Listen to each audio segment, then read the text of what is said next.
وہ پاکیزہ ہے، ناپاک جگہ نہیں آتا، اس کی شہد کی مکھی ناپاک جگہ نہیں بیٹھتی، پروردگار ناپاک جگہ کدھر آئے گا؟ جب تیسری دفعہ پوچھا گیا تو میرے آقا نے فرمایا ہاں اللہ سماتا ہے دل مومن میں۔ اخلاقی بلندی کی عروج ہے نا وہ ایثار ہے، پھر اس سے بھی دل کو خالی کرنا ہے تاکہ مالک جب اس کو تنہا دیکھے تو وہ آ جائے، کیونکہ تنہا تنہائی میں ملتا ہے۔ تصوف کی جو بنیاد ہے نا، جہاں سے ایک تو تصوف بذات خود کوئی چیز نہیں ہے، درجہ احسان پر عبادات کرنا، درجہ ایثار پر زندگی گزارنا، اس کو تصوف کا نام دے دیا گیا۔ جی اصل چیز کیا ہے جس کی ہمیں روح کیا ہے اور ہمیں ادھر جانا کیا ہے، کس طرح ہے؟ رسول اللہ صلی اللہ علیہ وسلم سے ایک سوال کیا گیا کہ یا رسول اللہ صلی اللہ علیہ وسلم اللہ کہیں سماتا ہے؟ فرمایا کہیں نہیں۔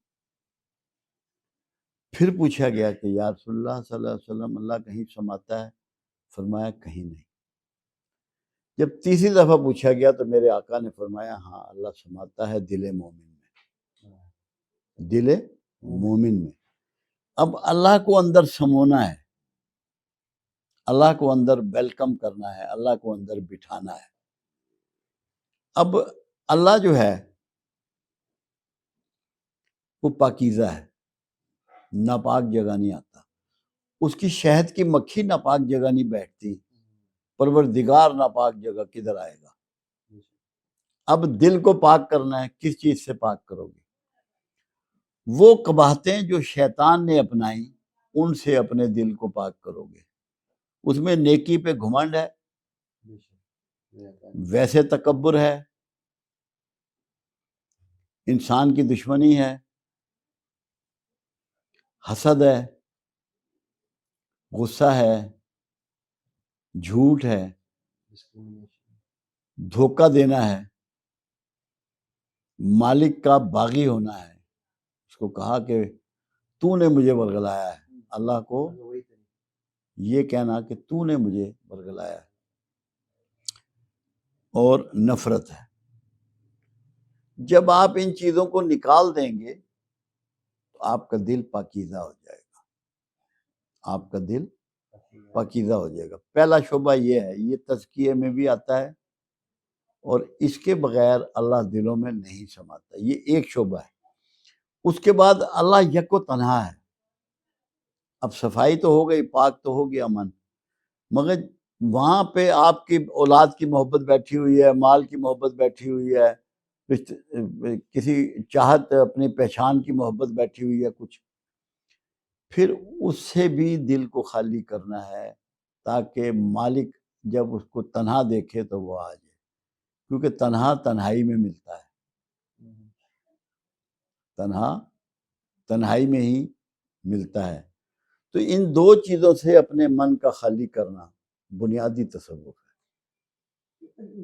تمام غصے، تمام نفرتیں، تمام لالچ، تمام خوف، اور یہ جب تک نہ ہو، تصوف اصل میں بنیادی طور پہ عبادات میں زیادہ کرنا احسان ہے، خدمت میں زیادہ کرنا احسان ہے، درجہ احسان پہ جو زندگی ہے وہ تصوف ہے۔ آپ نے دو باتیں کی، ایک آپ نے کہا درجہ احسان، دوسرا آپ نے کہا درجہ ایثار۔ ایثار اس لیے کہ جو اخلاقی بلندی کی عروج ہے نا وہ ایثار ہے، احسان اس سے ایک درجہ نیچے۔ اچھا، میں نے اس کی بہت آسان مثال لوگوں کو دیتا ہوں کہ آپ بس میں سوار ہوئے، آپ نے ٹکٹ لیا ہوا ہے، آپ کی سیٹ مقرر ہے، آپ اپنی سیٹ پہ بیٹھ گئے، ہر آدمی اپنی اپنی سیٹ پہ بیٹھ گیا، یہ عدل ہے، انصاف کا تقاضا یہی ہے کہ جس کا ٹکٹ ہے وہ اپنی سیٹ پہ بیٹھ جائے۔ ایک کمزور عورت یا بوڑھا مرد یا کوئی مریض آتا ہے، آپ اب کہتے ہیں کہ میں چھوٹا تنگ کر لیتا ہوں، اپنی ران کو ران پہ چڑھا لیتا ہوں اور آدھی سیٹ میں اس کو دے دیتا ہوں، یہ احسان ہے۔ اور آپ کہتے ہیں نہیں یہ تو بوڑھا آدمی ہے، ضعیف آدمی ہے، آپ اپنی سیٹ چھوڑ دیتے ہیں یہ ایثار ہے۔ اور اس کو کہتے ہیں کہ جی آپ بیٹھ جائیں، یہ ایثار ہے۔ اس لیول پہ جب آپ جئیں گے تو صوفی کہلائیں گے، اور اندر پہلے صفائی ہو چکی ہوگی۔ میری بات آپ سمجھ گئے؟